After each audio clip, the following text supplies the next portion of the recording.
Good morning and welcome to Managerial Accounting. Today we're going to be finishing up chapter 21.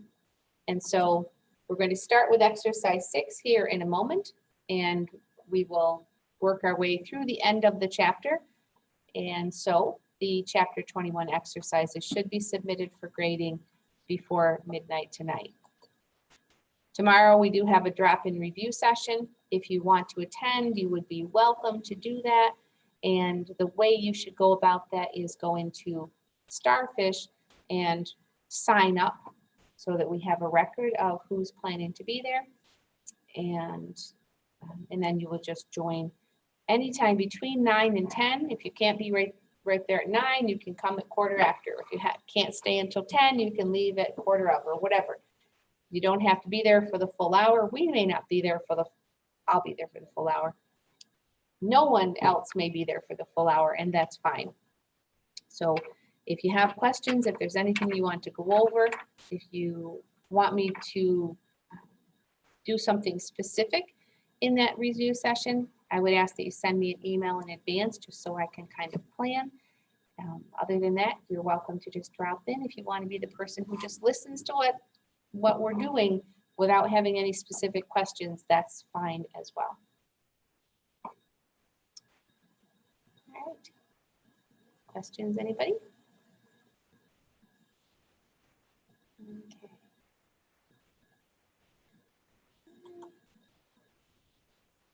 Oh, yeah. I was just looking ahead. So chapter 21 is the last chapter on exam 2. As I said on Tuesday, this is a 3-chapter exam. So 19, 20, 21. The chapter 21 problem is due on Tuesday. You're welcome to take the exam anytime after that.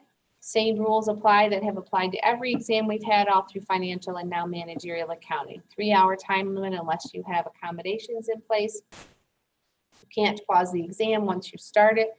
So please plan accordingly to take it sometime before the end of the day on next Sunday, the 20th.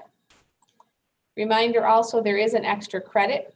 The extra credit is related to the reciprocal approach. We did talk about that in last week's review session, last Friday morning. The recording of that is posted in Blackboard and it's on YouTube. So if you are trying to work on that extra credit, you're welcome to use that, what we did in that review session, to help you get started or to help you get stuck.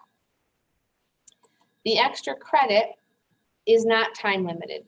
And so as I said last week, when I first told you it was out there, you are welcome to work on that at any time, spend as much time as needed on that, but it also should be submitted, must be submitted by the end of the day on Sunday. Because it's extra credit, if you don't turn it in on time, you're not going to be eligible for the credit.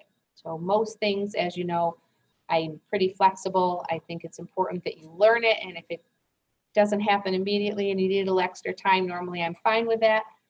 But the extra credit on an exam is a little bit different. I see that a little bit differently than any other assignment. So exams should be completed on time, and the extra credit, if you haven't done it by the end of the day on Sunday, it will then be locked out for you. Okay, anything else you want to ask about, talk about before we turn to our new material for today?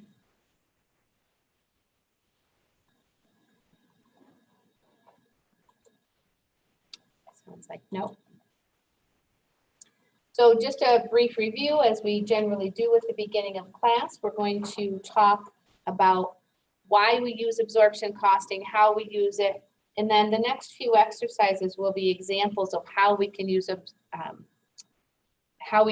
variable costing within our management decision-making process in a variety of circumstances we're to see here.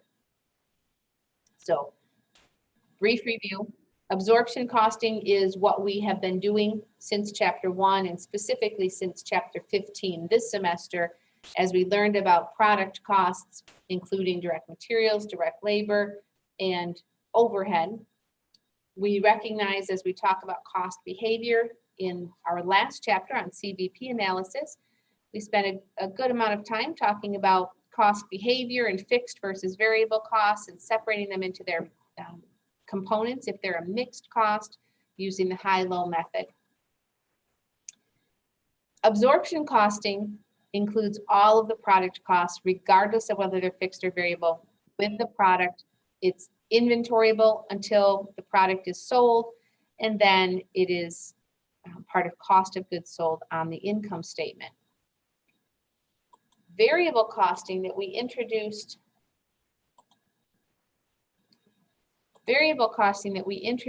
on Tuesday says, yeah, but fixed costs, you know, those really shouldn't be hiding in inventory as we look at decision making. We know that those costs are going to be with us in the long run. They are maybe a monthly cost that we experience, such as an insurance payment or something like that. And we really should be recognizing those in the month that the cost is incurred, and not attaching them to products and allowing them to hide out on the balance sheet as if they're an asset for us.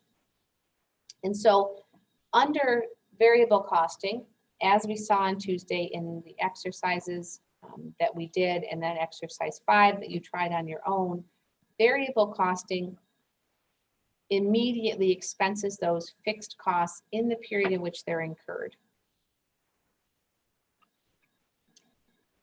As I said, the exercises we're going to be looking at next allow us to use variable costing to make internal decisions. So what we're doing with variable costing, as we stressed on Tuesday, doesn't show up on our financial statements. It's not something that's shared with the world. It's not out there to be seen. It's kind of like a different set of books, only it's not really showing up in our financial accounting records. It's something we do kind of, we print the records from our financial reports, our software, and then say, okay, now let's look at it a little bit differently. Let's look at it like this and see what happens, see how things might look different.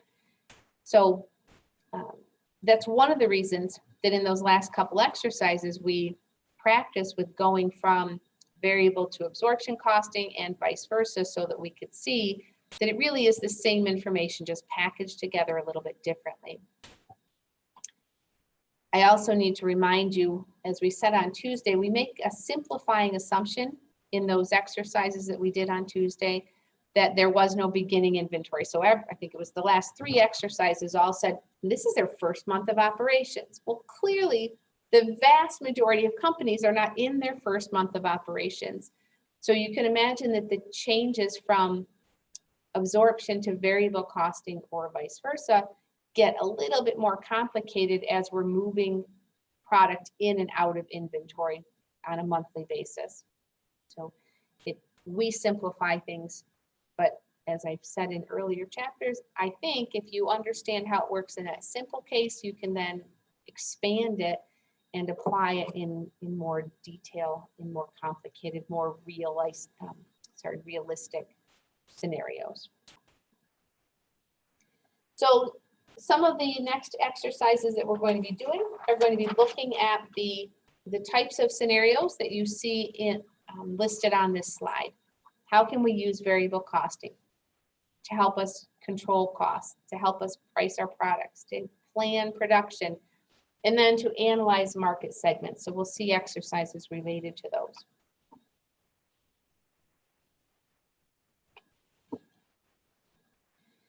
So as we talk about fixed costs, we know that fixed costs are really, think about it in economic terms, when we say fixed costs, we mean fixed right now. Clearly, in the long run, we can make changes that would affect those fixed costs. So one of our fixed costs, for example, might be depreciation. Well, that's based on the equipment or the buildings or the vehicles or whatever that we have right now. In the long run, if we need to get out from under some of those fixed costs, we can sell off that machinery that we're no longer using or replace it with new, cheaper, more efficient machinery or something. And so when we talk about fixed costs, we mean fixed in the current period. If you've taken economics, if you've taken microeconomics, where we talk about the individual business level the planning and costs of production. We talk about time periods in economics that are the market period, which means what we have right now. And then we have the short run, the long run, and the very long run. Now, in financial accounting, when we talked about the current assets and current liabilities, we were talking about a defined time period on the calendar. So current liabilities are something we're going to pay off within 1 year and use current assets to pay for them. When we talk about short run, long run in economics, and what we're talking about here for decision-making purposes, there's not such a defined calendar-based time period. It's how long would it take us to make a change? And for some companies, that might be much more, they might be much more nimble, may be able to make decisions much more quickly, where other organizations might be much more rigid, for lack of a better term. So I will give you just a quick example. I'm not suggesting that JCC is rigid. However, we can't just decide today, you know what, we could use another building. And so let's go to the bank and see if we can get the money and start construction. A business might be able to do that.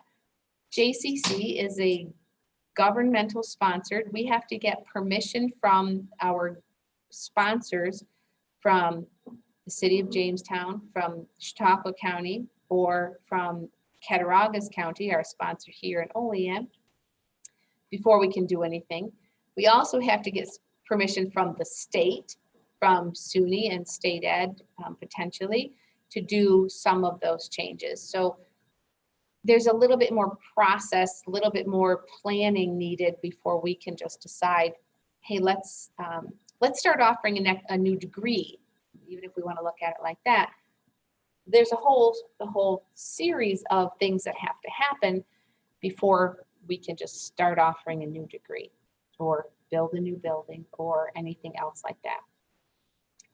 So as we talk about it, in this first bullet point, all costs are controllable in the long run. We're not putting a time frame on what does it mean in the long run, because that's going to be different depending on the organization, the structure of that organization, to whom they're accountable, and other questions like that. But as we talk about these fixed costs, we're talking about costs that are not controllable, are going to be the same in the near period, in the short run, from an economic standpoint. Okay. Later on in the semester, we'll be talking about the concept of responsibility accounting. And the idea of responsibility accounting is very relevant here. As we're talking about controlling costs, we need to be very clear about what comes under the umbrella of management and what does not. So as you can see in this slide,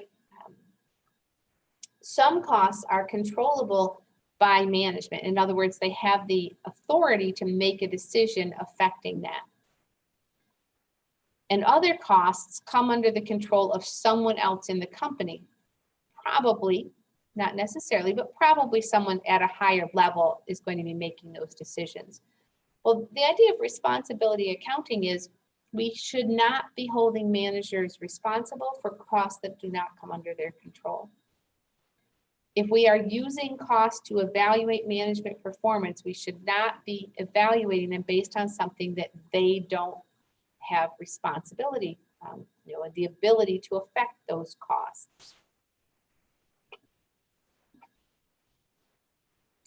So those fixed overhead costs, such as you can see examples here, salaries of your supervisors, may not come under the control of the operating management, the people who are on the ground running the organization. Because we don't have control over those costs, we don't want to use them in our decision making, because doesn't mean we get to ignore them. It doesn't mean that they don't exist, but it does mean that as we're making decisions, we should not be including those in some of the decision making because we can't affect whether they change. We are not responsible for those costs.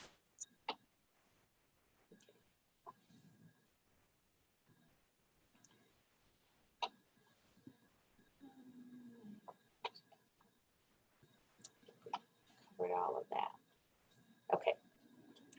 So in the short run then, as I've described it, not based on calendar time, but based on how nimble is the organization, how quickly can they adapt and change, and in particular, how much can they affect their capacity.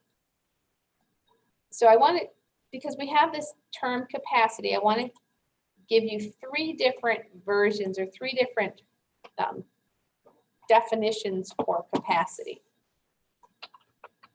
I'm going to write these on the screen.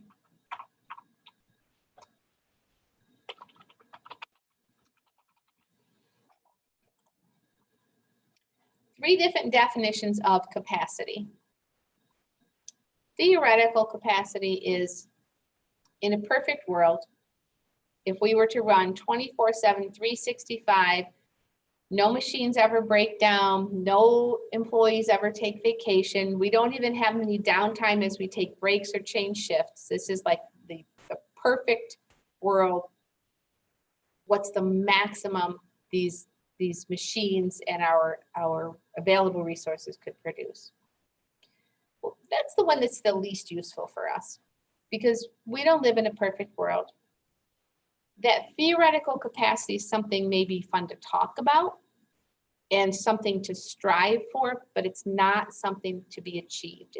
It's not possible in the real world in which we reside. And so for our purposes, we're really going to kind of ignore that one. Practical capacity takes into account those things I just mentioned, that machines do need maintenance. And if we don't maintain them, they're certainly going to need some repairs. There's going to be downtime. There's downtime as employees take breaks, as we change shifts. It may be that we don't even have 3 shifts or even 2 shifts. It might be we're just running 1 shift. Practical capacity says, in the real world, how much could we reasonably expect to produce? Taking into account all of those factors that will slow down or stop production at times. And normal capacity is what we expect to produce. So I have these kind of arranged from largest to smallest. Our normal capacity can't exceed the practical capacity. In some cases, it may be at the practical capacity. So we might be producing at max. We might be, it may be that there's no more room for producing any additional units of whatever it is we produce. But normal cannot exceed practical. Practical cannot exceed theoretical. And in reality, practical is not going to meet theoretical either. So these are largest to smallest.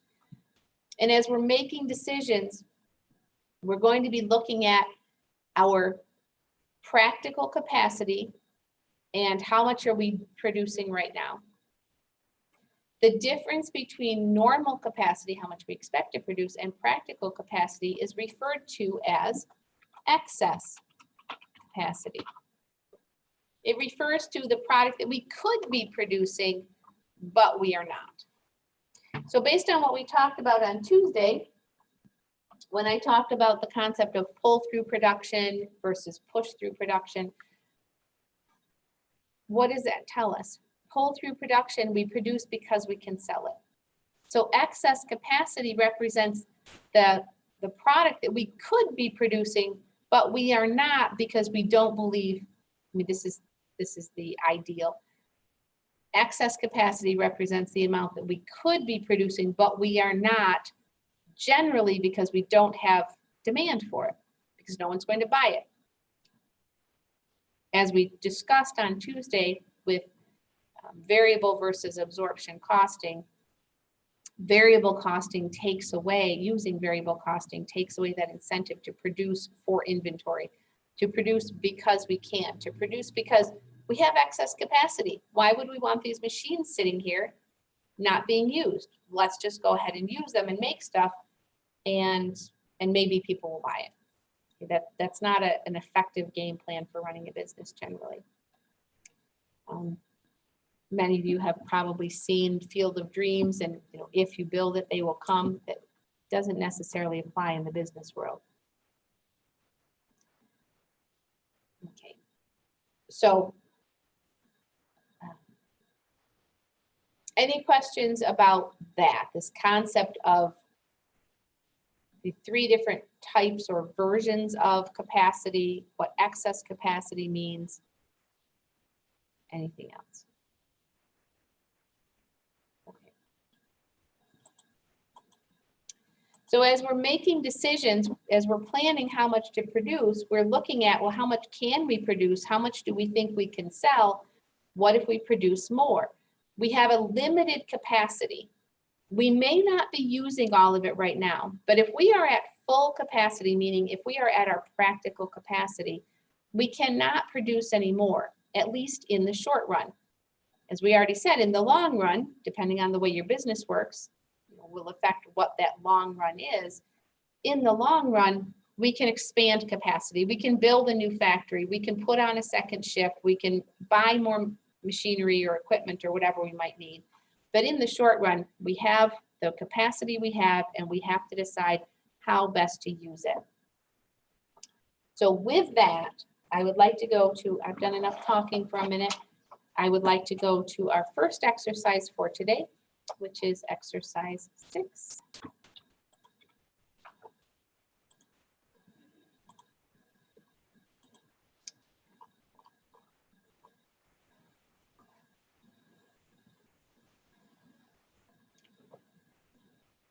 So exercise 6 deals with change in sales mix and the contribution margin.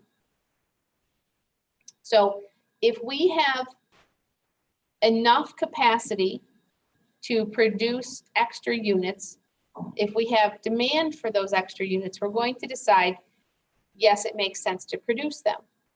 But sometimes, as I was just saying, when we are at our practical capacity, and we know we have additional demand for maybe 2 products, maybe we can't meet all of that demand. And so we have to decide, of these 2 products, which should we be producing?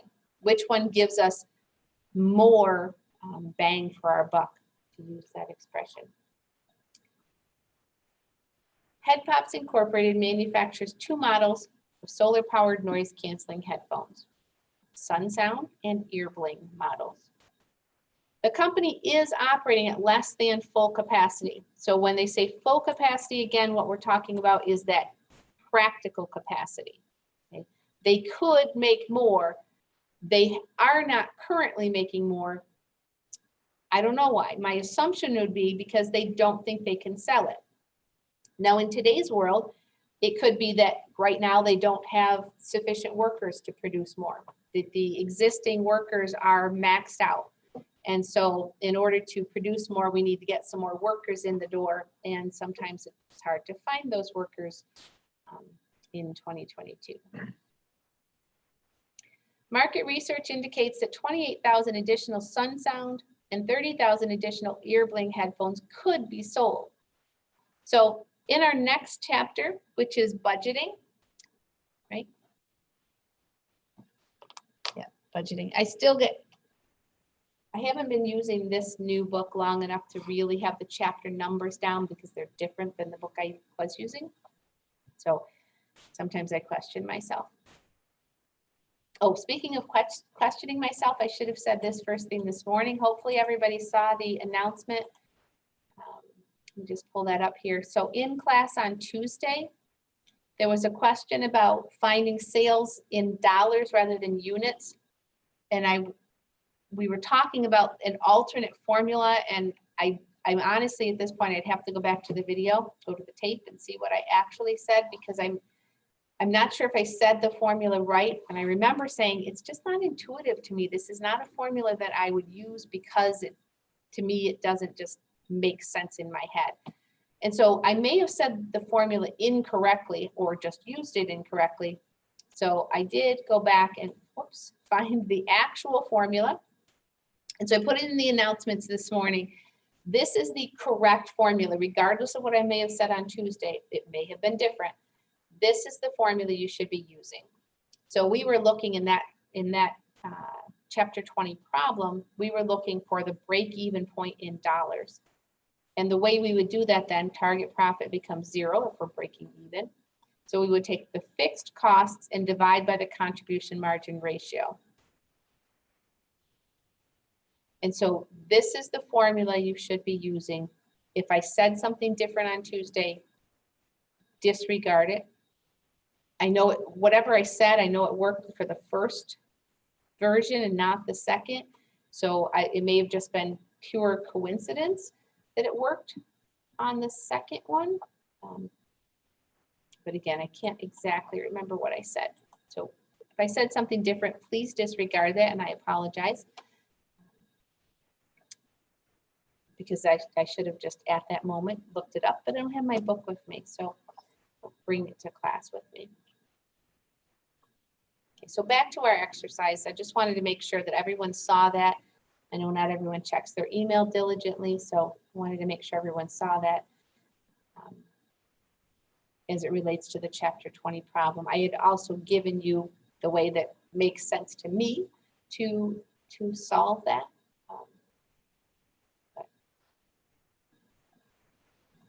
Okay, so back to our exercise. Any questions about that though? So we're given this scenario and we're told they've done the research. In chapter 22 on budgeting, we will start out with the, okay, how do we start our budgets? How do we even know where to begin our budgets?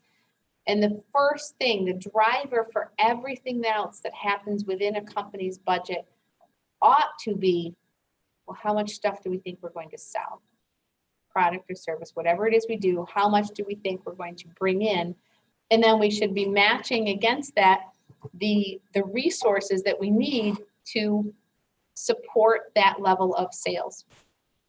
And it doesn't always work that way, but it truly, in a perfect world, that's what makes sense, that everything should be based on how much are we going to produce this year.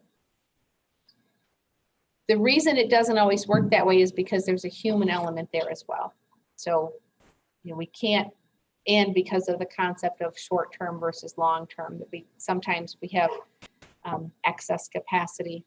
If we look around at JCC right now, that's the situation that we are in with the COVID-19 and the restrictions that came with that. If you look around campus, we have excess capacity right now. But that doesn't mean we put our buildings up for sale and close down whole buildings and stop doing some of the things we're doing. We need to stay the course and assume that things will find I hate this term, but find a new normal as we get back to the pre-pandemic activities and stuff that we were doing. And that's probably true for a lot of companies right now, actually. So what we are told here is here's the per unit information for each of the two models that they produce. And we're asked to prepare an analysis indicating the increase or decrease in total profitability if we make those additional headphones, assuming that there is sufficient capacity for the additional production. So, how does this relate to what we're doing in this chapter with variable costing? Question for you. If we have capacity, if within our practical capacity, we could produce these additional headphones. Now, it doesn't tell us how many we were producing before. And the reason we aren't told that is it's not relevant. The question is simply, should we produce these additional headphones? We're already operating at this level, which is our normal capacity. We know that our practical capacity is up here. We could be producing more. And again, as I said, the assumption is if we weren't producing it, it was because we didn't think we could sell it. Otherwise, it would make sense, if it makes us more profitable, to continue producing. If we were to produce these additional headphones on top of what we are already doing, how would this line, the fixed manufacturing cost, be affected? Will our fixed, in total, not the per unit, in total, if we have within our normal capacity the ability to produce these additional 58,000 headphones, will our fixed cost change in total? No, because that's what fixed cost means. When we say we have this sufficient capacity, it means we can do it within, it's within our relevant operating range. We've talked about that term in an earlier chapter. So what matters here is just the contribution margin. It's the selling price. We're going to get that same selling price for every, $140 for every Sunsound headphone we sell. For every headphone we sell, we're going to incur these variable costs of $78, $40, and $28. So for the first extra pair of headphones, set of headphones that we sell, we will receive $140 in revenues. We will incur $106.40 worth of cost, and it will then contribute $33.60 toward the bottom line. Doesn't matter what our profitability was before. We may have been losing money. We may have been breaking even. We may have been achieving some specific level of profit. None of that matters for our discussion, for our analysis.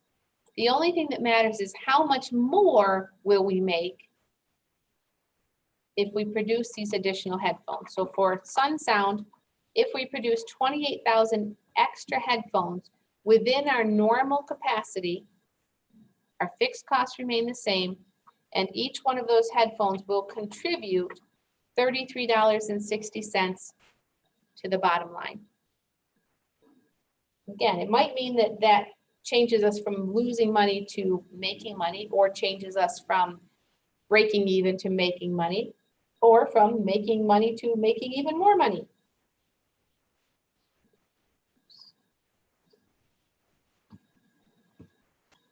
$940,800, is that what you got? So that increase in profitability, close to $1 million. It's within our normal capacity. We should plan to make those units. And $30 would be contributed for each of those ear-bling headphones, or a total of $900,000 for that. So back to these fixed manufacturing costs before we move on. Back to these fixed manufacturing costs. Well, what would happen to those? These are the per unit costs. If we make more units, what would happen to those per unit costs? Per unit would go down. The per unit's going to go down. So in the last chapter, we had some graphs that showed, variable cost per unit remained constant within our relevant operating range, but fixed cost per unit come down, right? So the fewer units we make, the more each unit has to absorb of those fixed costs. Again, we've been saying the point of this chapter is, yeah, but we really shouldn't even be taking those fixed costs into account, because we can't control them. They're fixed. Within this short run, they're fixed. If we continue at a lower level of operations, we should probably be looking at offloading some of those fixed costs. Again, I hope this would not happen, but as I look around JCC, if it seemed like this was going to be an ongoing thing, that we have excess capacity, we would have to figure out, what do we do with that capacity? For right now, we're in a holding pattern, and we assume that it will change, and people are working on that. I don't mean that we're just, winging a prayer, let's hope things change. People are working on how to bring that back. But, the reality is in the long run, if things don't change, that's when upper management is going to start taking a critical look at those fixed costs and saying, okay, what do we do now? Because all things are variable in the long run.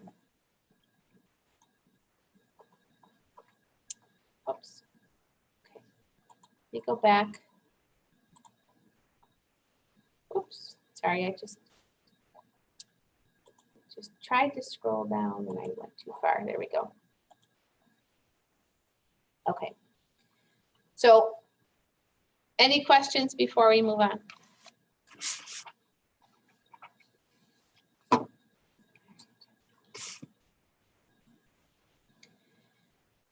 So our next exercise is going to be about territory and product profitability analysis.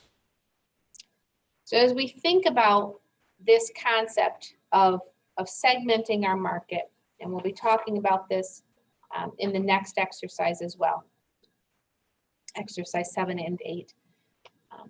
As we think about this, we want to be recognizing that in the short term, we're going to be disregarding, probably a little extreme. We're not going to be weighing those fixed costs in our short-term decision-making in the same way. And so variable cost makes sense for short-term decisions. But as we look at long-term decision-making, when those fixed costs could change, we need to use absorption costing. And again, as I've already said, absorption costing is what we will continue to use for our financial statements because that is what is required under GAAP. So as we think about segmenting our market and deciding where do we put our efforts, where should we be focusing, those segments might include, as you can see on this screen, territories, so geographic regions. It could include specific products, so should we make more of product A versus product B? It might be, who are we targeting? Who's our target market here? I think we mentioned in class last time that, although we tend to talk about, in this class, because we simplify things, we tend to talk about one product at one price. In reality, the same company might be producing one product and selling it at multiple prices based on where it's being sold. And so that refers to our customers. And so all of our decision-making is going to be, if it's short-term or short-run decision-making in the economic sense, we're going to be looking at how do we maximize our profitability given the fixed costs we already have. That is what's called a sunk cost.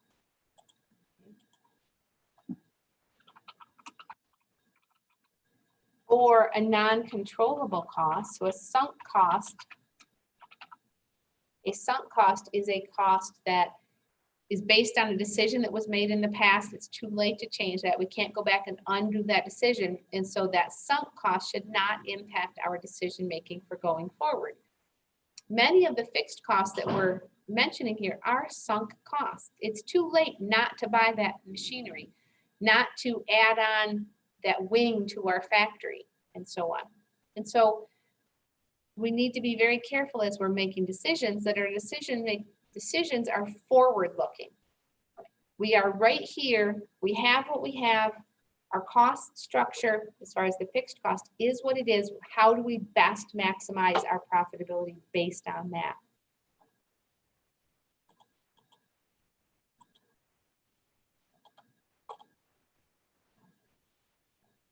Okay. And so decisions that we could be making: should we discontinue a product? Should we, in that last exercise, we could have been told in that last, the Sun Sound versus Ear Bling headphones, a more interesting exercise would have been, we've done some market research and we have demand and we could sell 30,000 more of these and 20,000 more of or 28,000 more of those. The exercise specifically said you have capacity for both. But wouldn't it have been interesting if they said, but you can't make both. You can only make, say, 40,000 more headphones, which ones are you going to make? And then we would have been analyzing between the two products, which one is more profitable, that is, which one has the higher contribution margin, and we would have wanted to emphasize production of those. So let me just go back to that exercise for a moment. So here's our contribution margin per unit. And SunSound costs more, but also contributes more to the bottom line. And so if this exercise had said, we can only produce 40,000 more of any type, and we could produce 40,000 more SunSound or 40,000 EarBling or some combination, but it's 40,000 period, all we can make. So what would our recommendation be then? We would look at this and say, for every unit, for every SunSound headphone we sell, we make $33.60 toward the bottom line, and EarBling contributes only 30. So my answer would be, you maximize production of SunSound because you make more money. We'll produce and sell 28,000 more SunSound, and then with any additional excess capacity, so that would be 12,000 more to get to the total of 40, we'll make not 30,000 of EarBling, but we'll make just 12,000. And that would be the most profitable combination. To use the constrained resource, the thing that's limiting our productive capacity, we're going to use that as much as possible for the more profitable item until we hit the max we can sell. And then whatever we have left in terms of our productive capacity, we can use for EarBling. Because $30 is better than nothing, but it's not better than $33.60. And so that is another use of this concept of variable costing that would be very valuable, that recognition that, you know what, doesn't matter what happens, our fixed costs aren't going to change. So let's focus on how to maximize that contribution margin based on our variable cost. So let's go to our next exercise.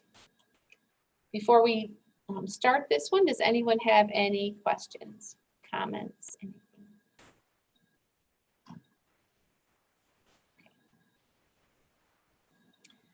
Territory and product profitability analysis. So I already pointed out, as we had the PowerPoint up, that territory, geographic region, is one way that we can segment the market and analyze our profitability separately for those two markets. Coast to Coast Surfboards Incorporated manufactures and sells two styles of surfboards, Atlantic Wave and Pacific Pounder. These surfboards are sold in two regions, East Coast and West Coast. Information about the two surfboards is as follows. So again, we're given that same contribution margin income calculation. So we have our contribution margin per unit here. Atlantic Wave contributes more to the bottom line than does Pacific Pounder. For some reason, the East Coast sells only Atlantic Wave, but the West Coast sells both, and their sales are split between those two different types of surfboard. We are asked to prepare a contribution margin statement report by sales territory. Compute the contribution margin ratio for each territory as a whole percent, rounded to 2 decimal places if required. So we have our unit information here. We are asked to take this sales information and change the units into totals. I always prefer to start with putting our headings in so we know what it is that we are looking at. So we're going to be following the same format that we have here, only these are no longer going to be per unit values.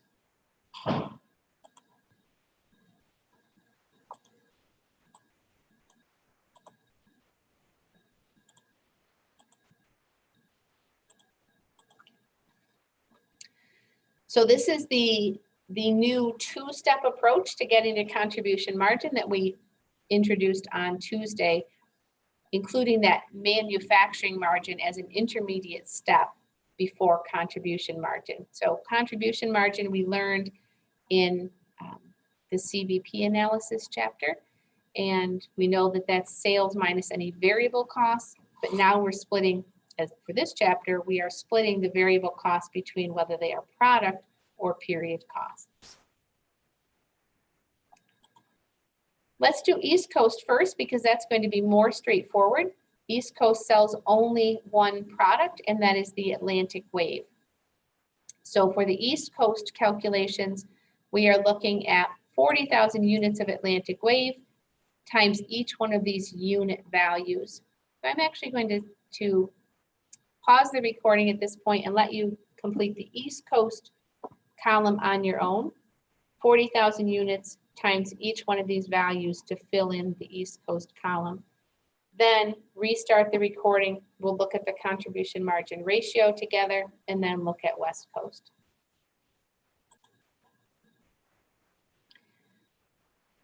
So I have the East Coast column filled in, and we just need to find the contribution margin ratio, which is the contribution margin in dollars divided by the sales dollars. So 640,000 divided by 8 million. And we are asked to round that to 2 decimal places if needed. We don't need to because it's exactly 8%. 0.08, 8%. Okay. Everybody good with the East Coast column?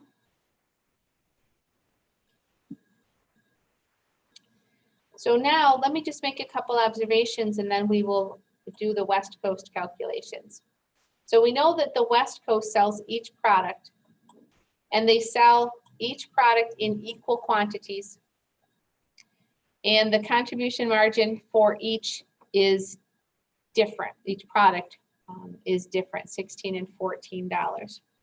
Because they sell them in equal quantities, the average contribution margin per unit is going to be $15 per unit. And the West Coast sells more units than the East Coast does. So more units, but a lower contribution margin per unit. We can actually quickly calculate what that bottom line contribution margin is going to be. $15 times 50,000 units, $750,000. And so I'm just entering that to get us started so that you can see that, why this company might be looking at this particular question. Should maybe what they're considering is, should the East Coast be selling Pacific Pounder? Or should the West Coast be only selling Atlantic Wave? Those are the kind of questions that they might be asking as we look at territories and sales mix. So we can see that, Pacific Pounder has a just slightly less contribution margin, but it's much, much cheaper. So part of the analysis should involve, well, gee, if we sold the Pacific Pounder on the East Coast, what would happen with demand for that product? Because right now we're not selling it at all, so we don't have a sense of what demand might be. But how much could we sell? We know the law of demand tells us all else equal, the higher the price, the lower the quantity demanded. These products, Atlantic Wave and Pacific Pounder, again, to talk about the economics part of this, those products are substitutes. So if you buy a Pacific Pounder, you're probably not buying Atlantic Wave.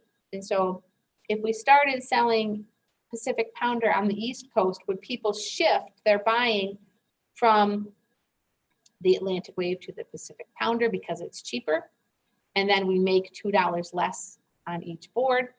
But would the additional quantity demanded because of that lower price make up for the fact that we actually make $2 less on each board? So those are the kind of questions that this analysis is going to help us answer. As I said, the West Coast calculations are just a little bit more complicated because we need to take into account both Atlantic wave and Pacific pounder. So the most straightforward way to do this, without getting too complex with our math, is just to do each calculation separately and add them together. So to get started, we have 25,000 Atlantic wave boards, and those cost $200 each. And we also sell 25,000 Pacific pounder boards at $120 each. And so you're going to have to do that calculation for each line, adding together 25,000 units of each product. So again, I'm going to pause the recording and let you work that out on your own, and then please restart the recording and we'll look at the contribution margin ratio together. Okay, so I've shown on the screen the calculations for the variable cost of goods sold and selling expenses in case you need to see those. And so what do we see here? The West Coast sells 10,000 more boards. That's 25% more boards than the East Coast, but because they sell half of them are the lower priced item, their sales are the same. I feel like I need to point this out because I feels like I frequently criticize the people who write these exercises because they just didn't do a good job of it. Here's one where I think they might have actually put some planning into it and did a good job.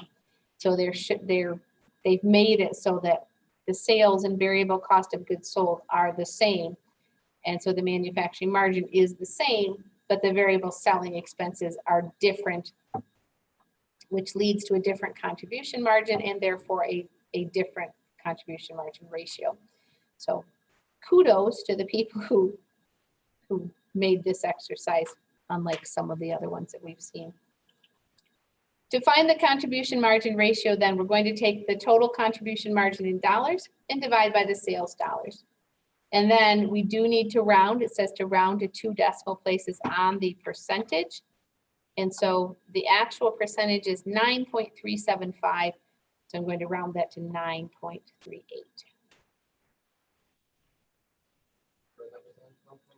It's the contribution margin in dollars, 750,000, divided by the sales in dollars.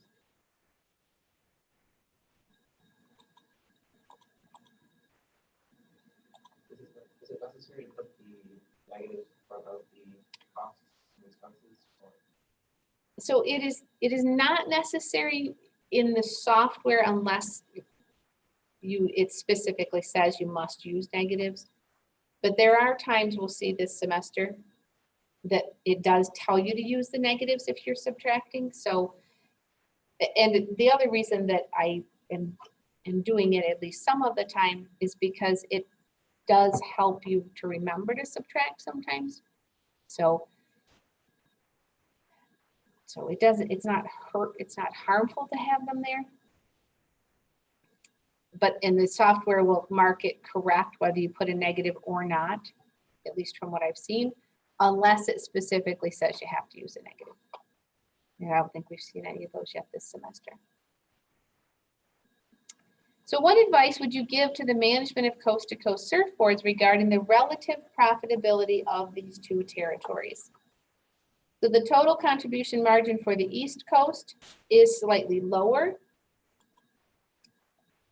while the contribution margin ratio is slightly higher for the West Coast.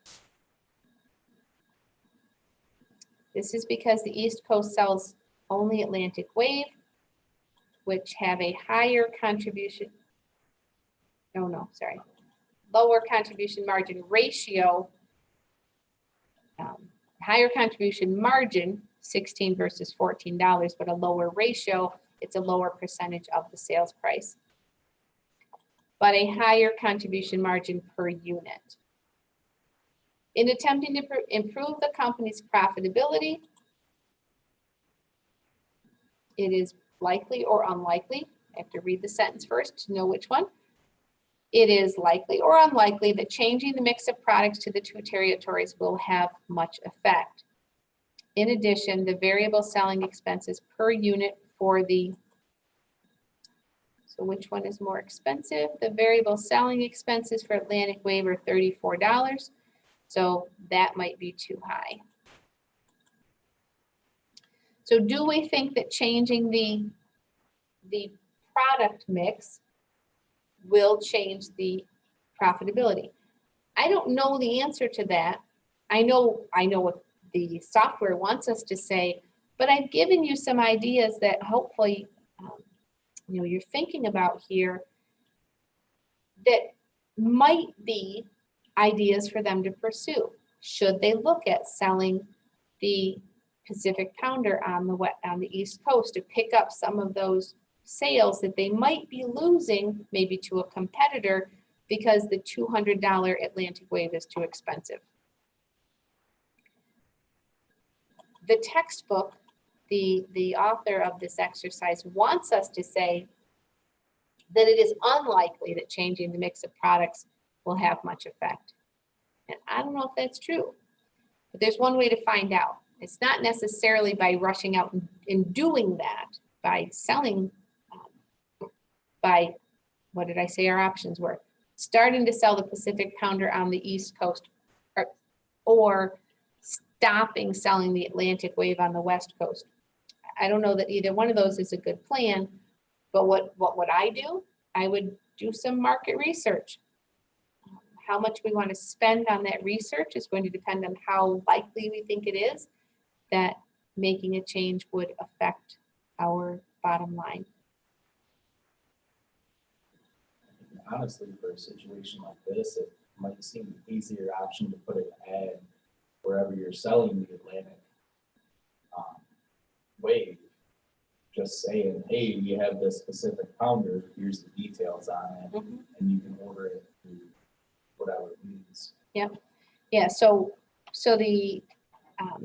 the increase in online ordering does make some of these decisions maybe a little easier, but maybe a little murkier, because it could be that if you live on the East Coast, you're already ordering the Pacific Pounder from the West Coast and having it shipped.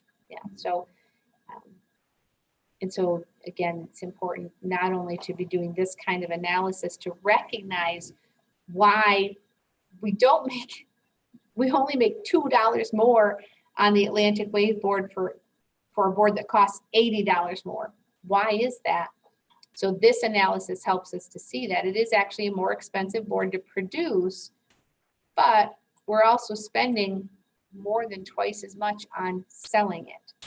And I don't know if that means advertising, marketing type expenses or commissions or what that is, but or I don't know, labor is just more expensive on the East Coast. I don't think that's true.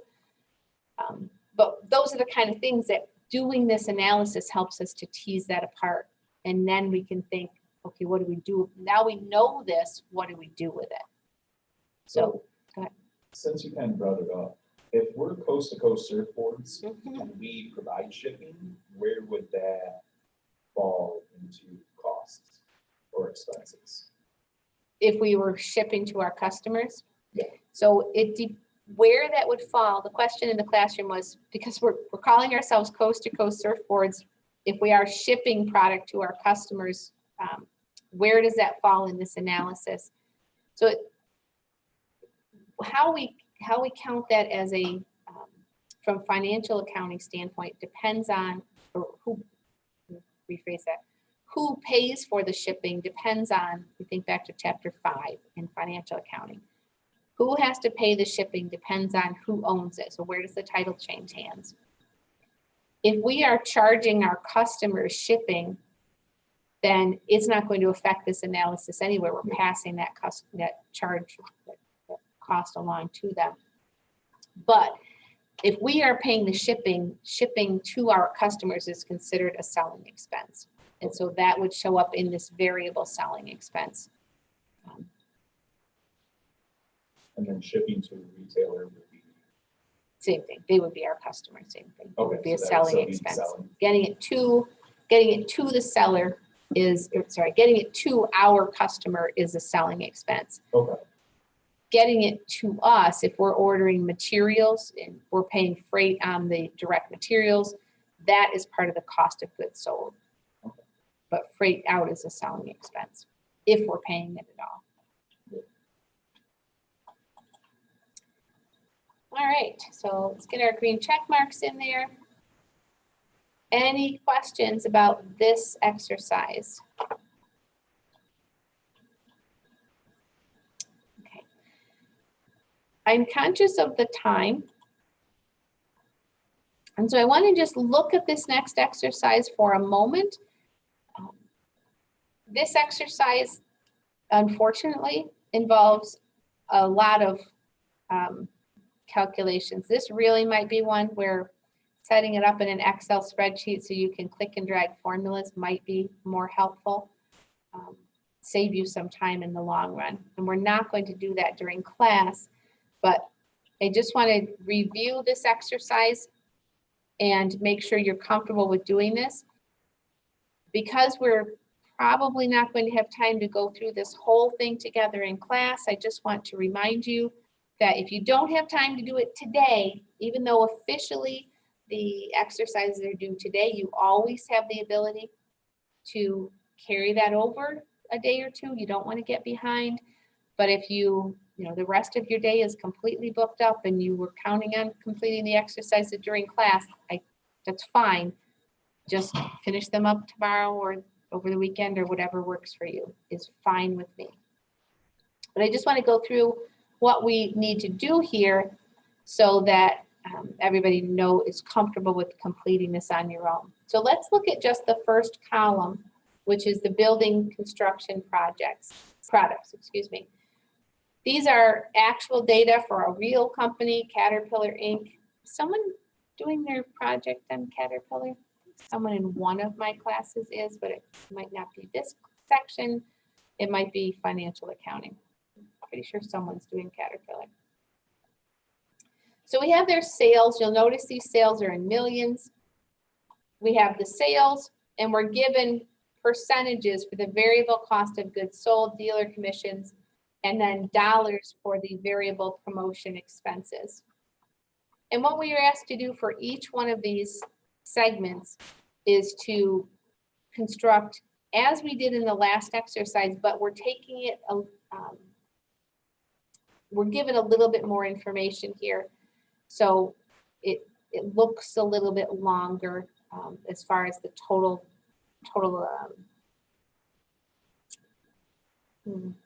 lines, I guess. I don't know how else to say that. The total rows that we have in our analysis. So we start with our sales. That's the number that's given. So really you can just go across and type, whoops, want me to tab for some reason. So you should be able to just tab across and enter all of those.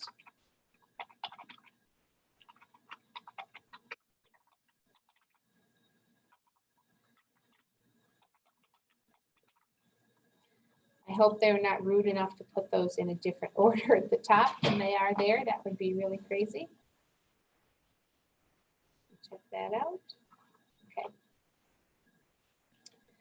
And then for the variable cost of goods sold, we are told that it's 45% of the sales.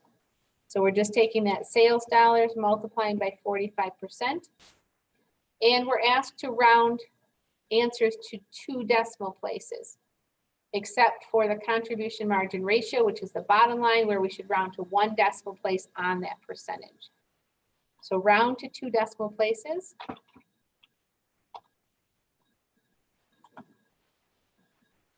And then we can calculate our manufacturing margin by subtracting.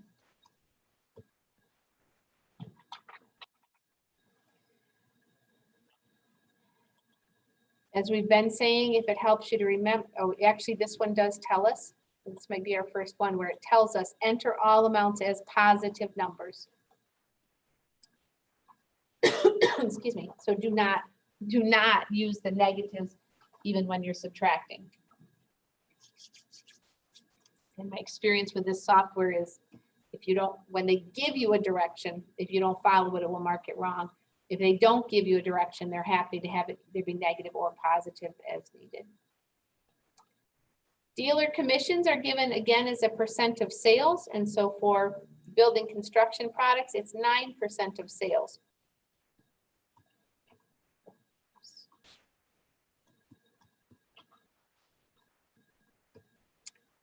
And rounding to 1 decimal place, 199.5. Variable promotion expenses are given in dollars, and so you could just go across that row and enter those.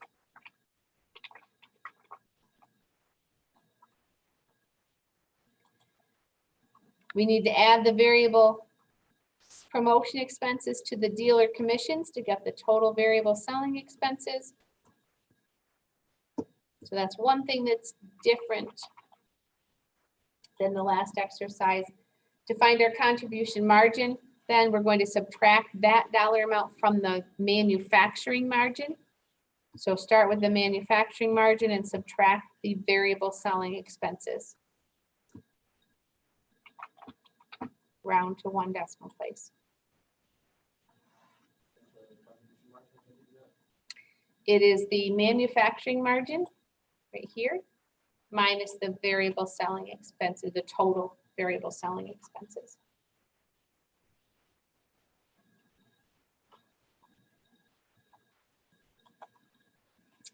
And then the last row where again, we're asked to round to just 1 decimal place.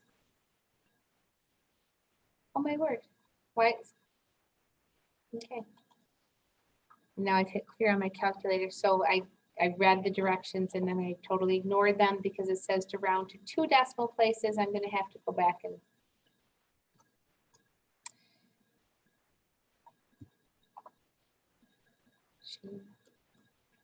give me 1 second because I cleared all of my history on my calculator.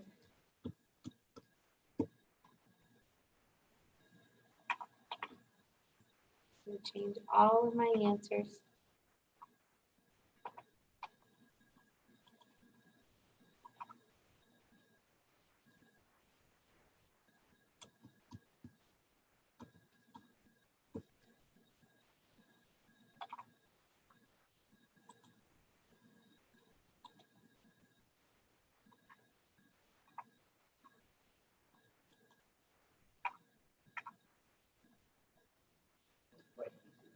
Thank you.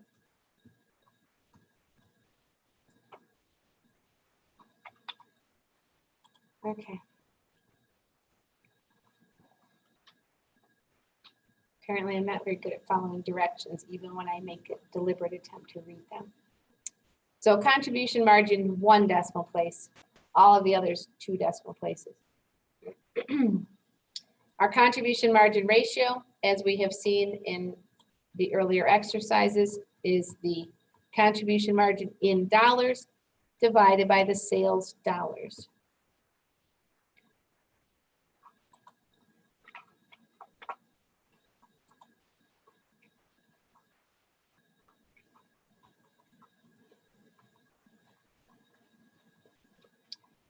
So, as I said, in the interest of time, I'm going to ask you to complete the rest of that chart on your own. And I apologize that there are so many columns because in general, if you can do it in 1 column, you can do it in 10 columns. So I'm not sure why we had to have quite so many columns in this exercise. Because it does come down to what I would call busy work. If you choose not to complete it, your exercise grade would be lower, of course. But you can make the decision, informed decision. This exercise is worth 1/10 of 1 point out of 10 points out of 14 chapters of exercises, and the exercises are worth a total of, want to make sure I'm saying things correctly. The exercises are a total of 10% of your grade. So 1 exercise out of 140 for the semester, which is 1/10 of your grade, You can decide whether you want to spend the minutes of your life that it would take, and I would not blame you at all if you did not want to finish up this whole exercise. For this table then, you're going to be using the information that's included here and expressing those as percentages. So we have the dollar amounts here. Manufacturing margin is 1219.35. And that's as a percent of sales. And so you can feel free to, again, calculate these and complete that and answer the final question. But I am not going to feel any less about any one of you if you choose not to do this busy work, as long as you understand the concept behind it. Because I need to move on to our next exercise. Is there any questions that anybody wanted to ask about that one? I'm certainly not trying to cut off questions. Everybody okay with how to do that if you choose to? For Sorry. the very last one, the contribution margin ratio, at the very bottom, Mhm. it's already a percentage. So how- Yeah, so you're just gonna copy that same number. Yep. So this is just another way, the purpose of this second document, this is another way of analyzing, of comparing. Do you remember in financial accounting in chapter 14, we did common size financial statements where you expressed everything on the income statement as a percent of sales and on the balance sheet as a percent of total assets. And one of the reasons we said we did that was it allowed us to compare two companies of different sizes or 2 years worth of data without getting caught up in the dollar amounts, because when you're looking at billions of dollars, sometimes it's hard to see the subtle variations. This will allow us to do that same thing because it moves away from the dollars that clearly the divisions or the segments are very different. You know, we have $5 billion in sales in earth moving, but only 1.2 billion in core components. So if we, and only 659 in logistics. So if we were just to compare dollars to dollars in every category, most likely, earth moving is going to be higher than logistics.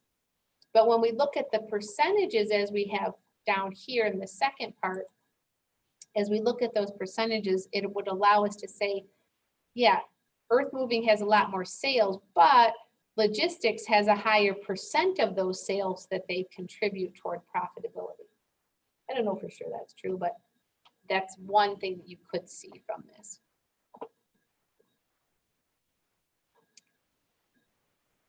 Okay, so JP, that was your question. You're okay then? You're just gonna bring that.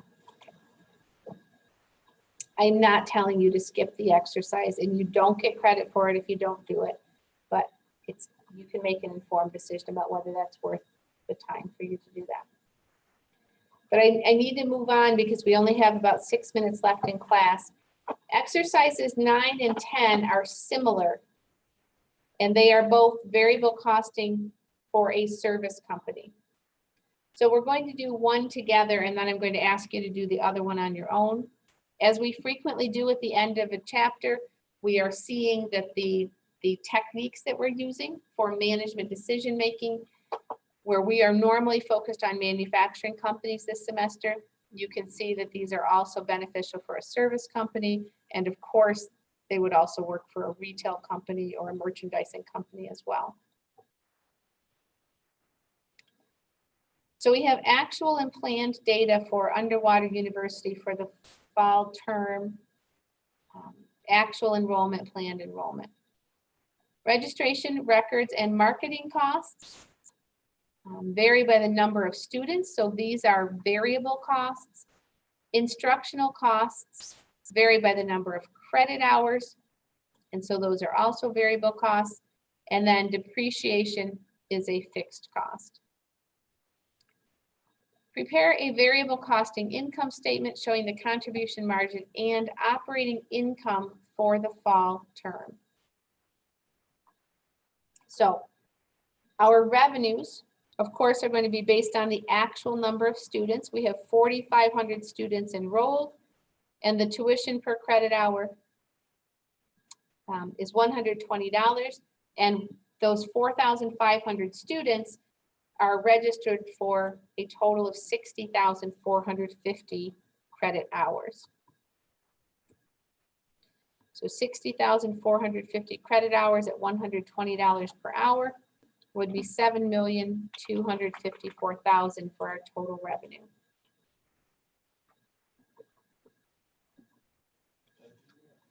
How did I get that?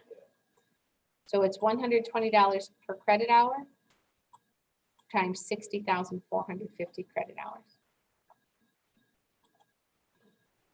It tells us registration records and marketing costs vary by the number of enrolled students. And so $275 per student times the number of students. So that doesn't go by credit hour. So it's $275 per student times 4,500 students.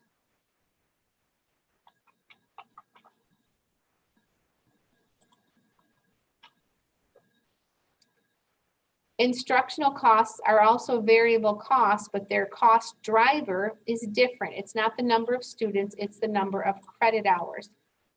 And so $64 per credit hour times the number of credit hours.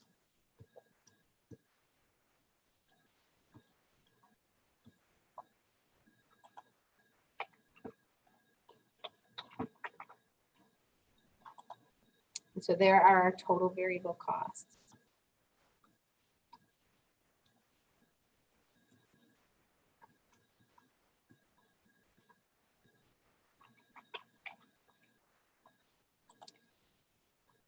You know, you'll notice in this scenario, we do not have a manufacturing margin because this is not a manufacturing company. There is no cost of goods sold.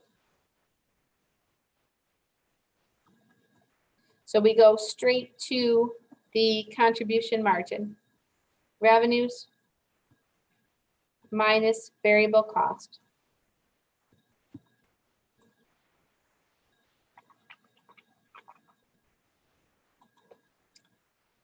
And finally, depreciation on the classrooms, which we are told is a fixed cost. And you will notice that the fixed costs, actual and planned, are exactly the same. Now that's a perfect world scenario we're looking at. In the variance analysis and standard costing chapter, we will talk about variation in fixed costs as well, because we don't live in that perfect world. It is highly likely that our fixed costs are not exactly what we thought they would be. And that may be because we are not 100% accurate about what is fixed, or that we budgeted incorrectly for some of those. So that's the end of this exercise. As I indicated, the Chapter 21 exercises are still officially due tonight. But if you need more time to finish up exercise 8, if you choose to, and exercise 9, you are welcome to take that time and just not submit your exercises until you are done. You always have my permission to do that. But please don't get behind.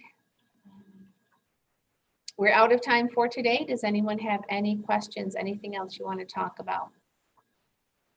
So main takeaway from this chapter, fixed costs are not as helpful in management decision-making for internal decisions in the short run because they are fixed. And usually they're not controllable by the management making those operating decisions. All right, well, if there aren't any questions, I will stop recording and call it a day. I hope you have a great weekend and see you on Tuesday.